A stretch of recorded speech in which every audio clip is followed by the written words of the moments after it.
Olá, meus irmãos. Que a paz de nosso Messias Salvador e de nosso Pai Celestial esteja com vocês e com a família de vocês. Hoje eu quero fazer um vídeo sobre o Apocalipse. Hoje, irmãos, e minhas irmãs, eu quero gravar um vídeo que é a leitura do livro de Apocalipse, capítulo 1. Eu estava lendo aqui o livro de Apocalipse, já li várias vezes e estou lendo de novo, porque tem muito engano. Os anjos caídos não respeitaram nem o livro de revelação que foi dado por nosso Messias. Eu estava vendo aqui no capítulo 1 algo muito interessante que meus irmãos têm que saber. Né? Para aqueles que acham que o livro de Apocalipse é um pouco complicado, entendeu? Mas se vocês pedirem entendimento para o Pai, vocês vão ver que fica fácil de ler e entender. Eu quero ler só o capítulo 1 de Apocalipse para começar, né? Para que vocês possam entender coisas que eles não deixam vocês entenderem, né? Para quem está no sistema religioso, infelizmente, acha que está indo para caminho de salvação, estão se perdendo. Abram os olhos enquanto é tempo. Busquem entendimento do Pai enquanto é tempo. Bom, eu quero ler sobre o livro de Apocalipse, capítulo 1. Ele tem 20 versículos. E hoje eu vou ler só o capítulo 1 para começar. Bom, o capítulo 1 de Apocalipse, ele tem alguém que está se passando por nosso Salvador. Existe alguém que quer que você acredite que é o Messias aqui que está falando, que essa visão que João está tendo é do Messias. Mas será que é do Messias? Ou será que é de alguém que está se passando por ele? Tem algumas verdades, mas muito engano. Vamos lá ver. Apocalipse capítulo 1. Vou ler até o versículo 20. Começando. Revelação do Messias Salvador, que o Pai lhe deu para mostrar aos seus servos. Nós sabemos que nosso Pai não tem servos, ele tem filhos.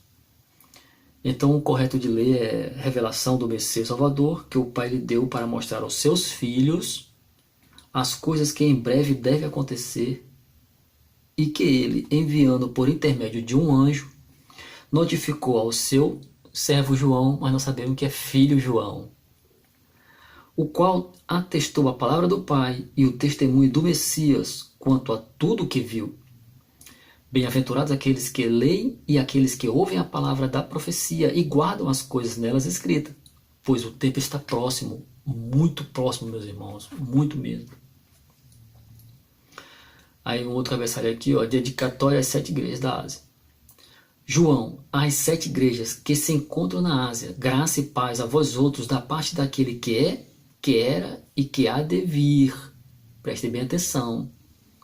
Da parte dos 7 espíritos que se acham diante do seu trono. Bom, irmão, 7 espíritos. Vou dar uma pausa bem aqui. 7 espíritos. Nosso Messias nos ensina que só há um espírito. Espírito significa entendimento. E o Messias diz que só existe um. Mas vamos lá, continuando. Que se acham diante do seu trono. E da parte do Messias Salvador, a fiel testemunha, o primogênito dos mortos e soberano dos reis da terra. Pausa. Pausa no verso 5. De Apocalipse, capítulo 1, verso 5. Soberano dos reis da terra. Será que o Messias é soberano dos reis da terra? O que é soberano? Vamos no dicionário da língua portuguesa. O que significa soberano? Que detém poder ou autoridade.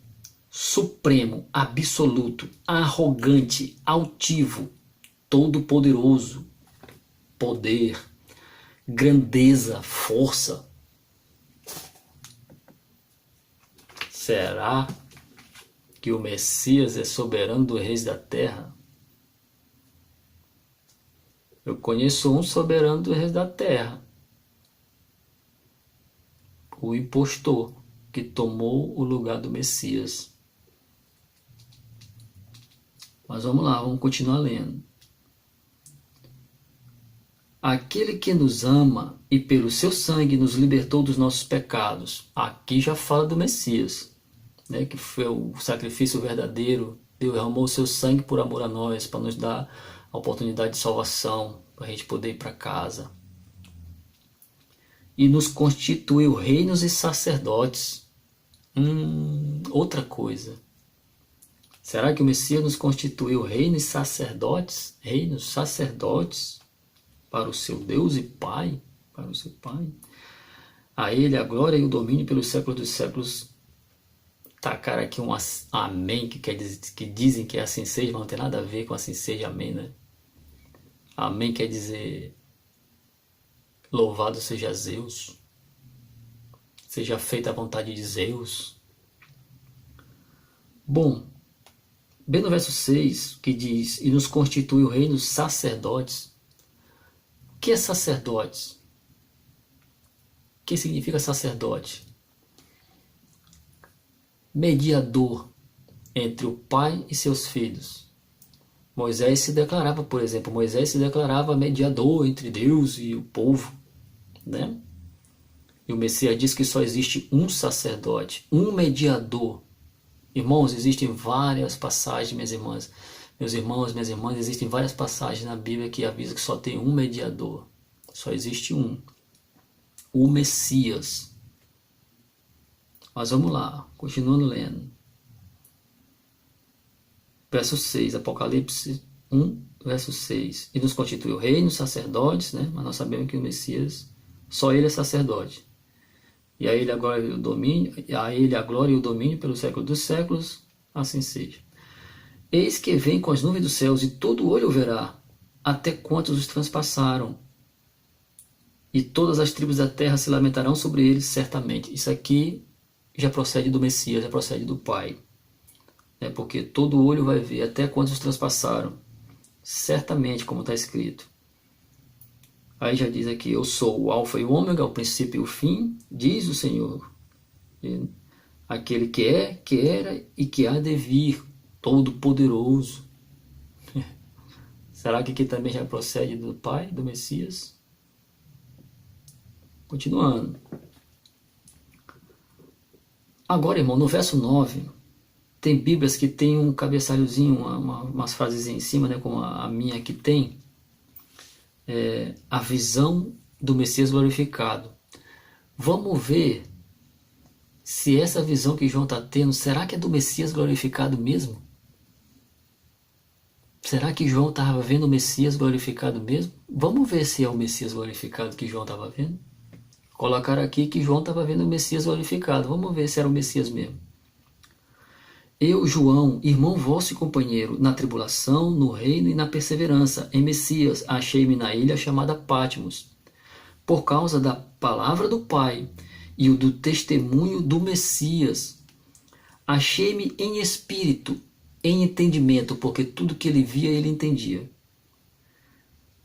No dia do Pai, ou do Messias, e ouvi por detrás de mim grande voz, como de trombeta, dizendo, o que vês, escreve em livro e manda às 7 igrejas, Éfeso, Esmirna, Pérgamo, Tiatira, Sardes, Filadélfia e Laodiceia. Voltei-me para ver quem falava comigo, e voltando, vi 7 candeeiros de ouro. Depois eu vou já falar para vocês sobre esses candeeiros de ouro, se procede do Pai. Já. E no meio dos candeeiros, um semelhante a filho de homem, prestem bem atenção agora, com vestes talares e cingido à altura do peito com uma cinta de ouro. Repetindo o verso 13 de Apocalipse 1, verso 13, repetindo.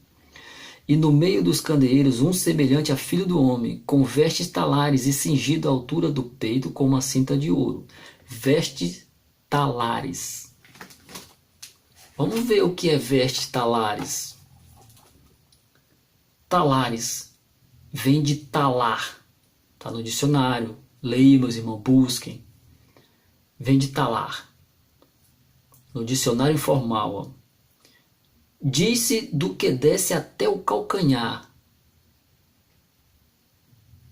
Será que essa vestimenta era do Messias, que desce do ombro até o calcanhar? O termo talar deriva do latim talo, calcanhar. Bom, aqui diz que ele está com uma veste talar, talares, que desce do ombro até o calcanhar, né? Desce até o calcanhar. Já pararam para observar como é que é a vestimenta do Jesus Cristo? Se lembraram agora? Será que essa visão era o Messias mesmo que João estava vendo? E cingido na altura do peito uma cinta de ouro. A veste talares com uma cinta de ouro, ouro, riqueza, poder. Então, né, vamos ver o que é cingido, porque está cingido, né? No dicionário, cercado, envolvido com algo como um cinturão bem ajustado. Irmão, é interessante demais, meus irmãos, minhas irmãs. Cingido, cercado, envolvido com algo como um cinturão bem ajustado. Cercado, envolvido de riquezas. Cinturão de ouro, né? Simboliza ali que ele está cercado de riqueza, poder. Lembra do que o Messias falou? Não se serve a dois senhores, as riquezas ou ao Pai, tem que escolher. Ou serve a riqueza ou serve ao Pai. O Messias era pobre, os apóstolos eram pobres, os verdadeiros profetas eram pobres. Pensem, meus irmãos. Leiam, busquem entendimento. Então, por aí, a gente já está vendo que essa visão não era do Messias, né? Está bem explicado. Viu como o dicionário da língua portuguesa ajuda você a ler e entender até o Apocalipse? Vamos continuar lendo. Verso 14. A sua cabeça e cabelos eram brancos como a alva lã, como neve, os olhos como chama de fogo. Falar em fogo, né? Ela sabe até o que simboliza o fogo, né? Os pés semelhante a bronze polido, como que refinado numa fornalha. A voz como voz de muitas águas. Os pés refinados como... Os pés semelhante a bronze polido. Já observaram a imagem do Jesus Cristo, os pezinhos dele como é? Vocês já pararam, meus irmãos, para observar como é os pezinhos dele? Parece mesmo, como está escrito aqui, né? Interessante, né? E a voz como voz de muitas águas, muitos povos. Lembra? Ele é o poder maior nesse mundo. Engana todos os povos, nações e língua desse planeta. Quase todo mundo ele engana, né? Que é menos a mim. Chegou a enganar uns tempo atrás, mas hoje ele não me engana mais. Que o Pai nunca mais permita que ele venha me enganar novamente. Nunca permita, Pai, que ele venha me enganar novamente. Vamos lá, continuando lendo. Verso 16. Apocalipse 1, verso 16.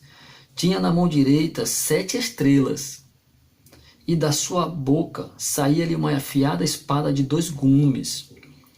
Estrelas, anjos. E geralmente, meus irmãos, quando se fala de estrela aqui na Bíblia, são os anjos caídos. Tinha na mão dele 7 anjos caídos, estrelas. E da sua boca saía-lhe uma afiada espada de 2 gumes. Uma afiada espada de 2 gumes. Que espada será essa? Que era de 2 gumes. Hein? Quem falou que a Bíblia acertou. O Novo e o Velho Testamento. Ele criou a Bíblia. Uma espada de 2 gumes.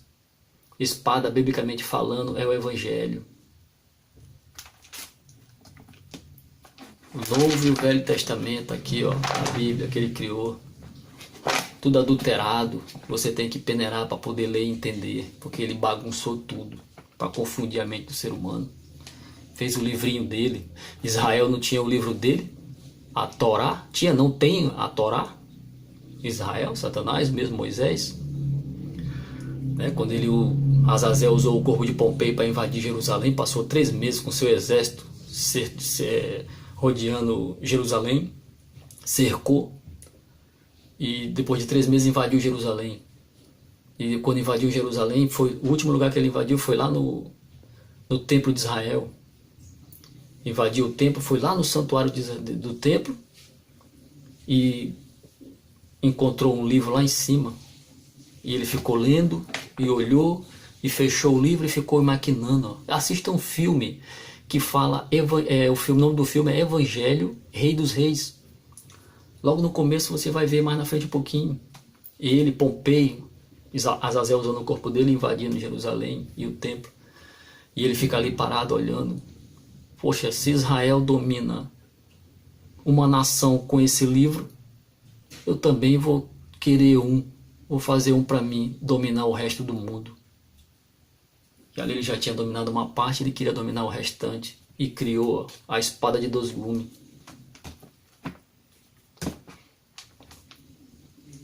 Vamos continuar lendo. Verso 17. Continuando no verso 16, irmão, quando diz aqui, tinha na mão direita as 7 estrelas, 7 anjos caídos, e da boca saía ali uma afiada espada de 2 gumes, que é a Bíblia. O seu rosto brilhava como o sol na sua força. Já observaram que no Vaticano tem uma imagem de Jesus Cristo que tem um sol atrás na cabeça dele? É interessantíssimo, né, meus irmãos? Vamos continuar lendo. Verso 17. Quando o vi, caí a seus pés como morto, porém ele pôs sobre mim a mão direita, dizendo, não temas, eu sou o primeiro e o último. Aqui ele está querendo se passar pelo Messias, né?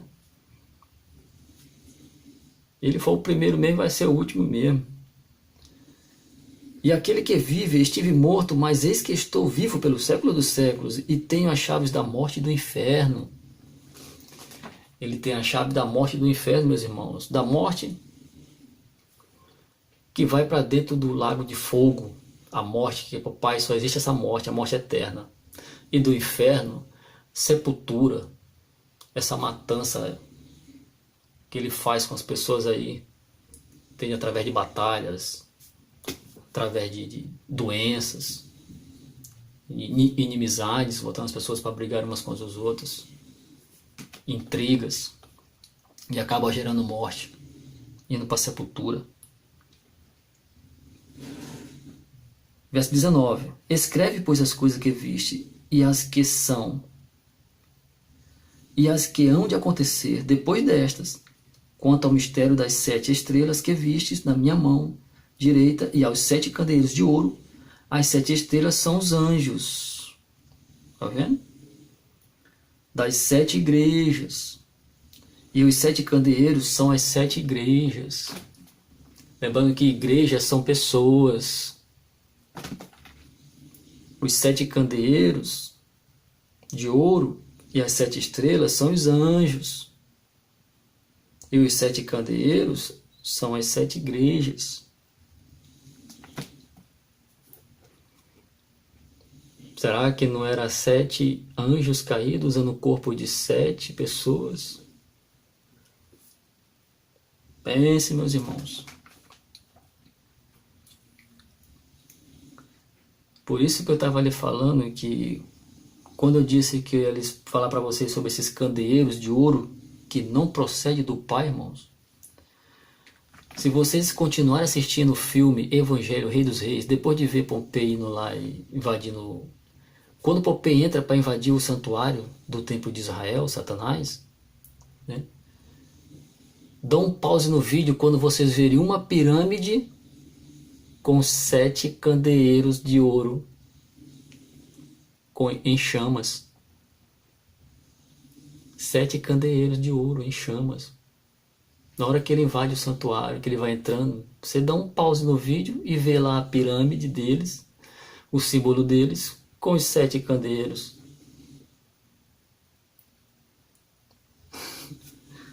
É por isso, meu irmão, que eu queria ler para vocês sobre o Apocalipse capítulo 1. É só para começar, depois eu vou ler mais para vocês. Como é bom ter um dicionário da língua portuguesa para que você possa ler e entender. Quando a gente busca o entendimento de coração, que pede para nosso Pai, e você dá de graça para seus irmãos esse entendimento, para que eles se libertem também do engano, assim como o Pai me libertou do engano. A gente quer ajudar o máximo de irmãos possível a se libertar também do engano. De graça, sem cobrar nada. Por amor ao Pai. Por amor ao semelhante. Entende? Assim devemos agir. E eu queria mostrar para vocês, o vídeo hoje era para mostrar para vocês Apocalipse capítulo 1. Essas palavras que colocaram aqui, que as pessoas não sabem o significado e nem têm o interesse de buscar o significado, fica querendo ter informações com esses cães gulosos desses templos, dessas igrejas. Eles nunca vão entender. Eles nunca vão dizer para vocês, porque nem eles mesmos sabem o significado. Porque eles não querem dar o entendimento de graça. São cães gulosos. E quando o Pai sonda a mente e o coração de alguém que vai dar para você de graça, Ele concede. Porque nós fazemos tudo por amor ao nosso Pai, por amor ao nosso semelhante. Sem cobrar nada. Então eu queria que vocês entendessem o Apocalipse capítulo 1 e vocês vissem o quanto é fácil quando nós pedimos entendimento para o Pai, para ler e entender. E vocês têm a ajuda de um dicionário da língua portuguesa. Fica tão óbvio, fica tão claro, tão bem explicado. Se eu falei alguma de maneira assim rápida, né? Meus irmãos dão uma pausazinha no vídeo e volta um pouquinho, ouve de novo, entendeu? É interessante demais, irmãos. E eu queria que vocês entendessem o Apocalipse capítulo 1. E depois eu vou ler mais para vocês sobre o Apocalipse. Porque o Apocalipse, irmão, ele é um livro muito sério. Você não pode ensinar de forma errada. Você não pode querer interpretar por si próprio. Você tem que pedir entendimento para o Pai, para que Ele possa lhe dar o entendimento, para que você possa passar corretamente para as pessoas. Porque pregar o Apocalipse de forma errada, irmão, é ter o nome riscado do livro. É muito sério o Apocalipse. Só para vocês verem como a ajuda de um livro. Dicionário da língua portuguesa, irmão. Vocês não precisam de outro livro para ajudar vocês a ter o pão da vida aqui, ó, a peneirar. E pedindo entendimento para o Pai em primeiro lugar. Tá ok? Esse era o objetivo do vídeo, para que vocês lessem o Apocalipse capítulo 1 e entendessem como realmente está escrito e vissem que essa imagem que eles dizem que João está vendo aqui, porque o objetivo do inimigo é roubar toda a honra e glória do Messias, né? Fiz que essa imagem que João está vendo aqui não é do Messias. Está muito claro aqui que não é do Messias. O Messias não é dessa forma. A visão dele glorificada é de outra forma, só que eles não colocaram a visão do Messias glorificado. Mentiram. Tá ok? Um forte abraço, fique na paz e amanhã é véspera, né, dessa festa satânica e eu quero assistir o hangout que vai ter com o irmão Robert e outros irmãos nossos que fazem parte da família e eu espero que nosso Pai possa abrir a mente de mais irmãos. Eu estou tão feliz, irmão, meus irmãos, porque eu vejo que mais pessoas estão abrindo os olhos para a verdade. Não está parando, não está acessando. Cada dia que passa, mais pessoas estão abrindo seus olhos, estão tendo interesse de buscar a verdade. E por onde eu ando, irmão, minhas irmãs, por onde eu ando, a oportunidade que eu tenho de pregar, eu não perco a oportunidade. Tá? Eu aproveito a oportunidade, eu prego, desperto a curiosidade da pessoa, mostro ali na Bíblia, nas Sagradas Escrituras que estão enganando eles. E graças ao Pai Eterno, alguns despertam curiosidade e vão buscar a verdade. Bom, irmãos, um forte abraço para vocês e fiquem na paz. Não, aqui onde eu moro não está cedo, são 3 horas da manhã. Eu cheguei do trabalho exausto, muito cansado, mas quando se trata da palavra do Pai, me anima, me dá força. E ter um irmão aí que me critica muito nos vídeos que eu posto, e eu sou grato muito ao Pai por ele me criticar, porque é através da crítica dele que me dá força, porque eu sei que mexe, a verdade mexe com ele. Eu sei que vai lá na mente dele, no entendimento dele. Entendeu? E eu quero até pedir a esse irmão, que eu sei que ele vai assistir esse vídeo também, que me critica. Não vou dizer o nome dele aqui porque isso é antiético. Não gosto disso. E eu sempre respondo a ele, agradecendo a ele pelas críticas e agradeço a ele. Quando ele me corrige com palavras erradas, eu agradeço a ele. E eu vou lá e corrijo a palavra. Eu quero até falar com você, meu irmão, que me critica. Muito obrigado por me criticar, por me ajudar a corrigir antes de postar os vídeos. Eu gravo, assisto e depois eu posto. E quando vem as suas críticas, eu procuro sempre aperfeiçoar mais ainda. Entendeu? Suas críticas me dão ânimo, as suas críticas me dão mais força ainda para continuar. Muito obrigado. Fique na paz. Fique na paz também meus irmãos e minhas irmãs, que já fazem parte da família. E agradecer ao Pai todos os dias por mais irmãos estarem chegando. Estou muito feliz com isso. Fique na paz. Até o próximo vídeo.